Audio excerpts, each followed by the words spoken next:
bottom line dito, ang dami niyang sinabi sa akin, pero wala siyang sagot dun sa issue dun sa kaso na binigay ko. Sabi niya rehashed, hindi mo naman sinagot eh. 'Di ba? Nakita mo nga pag titingnan mo yung press con, kailangan niya pang basahin yung sagot niya. 'Di ba? Kahit yung mga reaction niya, pang insulto niya sa akin. Okay na 'yan. Sige na, sa'yo na 'yan. Bigay ko na sa 'yan. Basta sagutin mo ito sa ombudsman kasi wala na silang protector. Okay, ito po yung issue.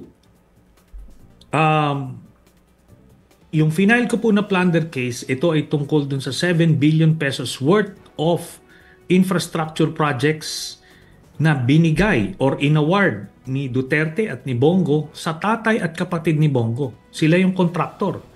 So, ito nag-span simula mayor si Duterte simula noong 2007 hanggang nung presidente na siya from 2016 to 2022. A total of 200 contracts ang naibigay niya sa tatay at kapatid niya. Yan po ang facts. Ito, hindi niya mapagkakaila na hindi pwedeng nakakuha itong mga ito nang wala siyang impluensya. At kahit nasabihin niyang wala siyang impluensya, the law defined it na pagka nasa posisyon ka ng gobyerno na maaring ma-impluensya doon sa mga kontrata na yan, dapat ito ay pinagbabawalan. At yun na nga, yung tinatawag na conflict of interest. So maliwanag ito, open and shut case.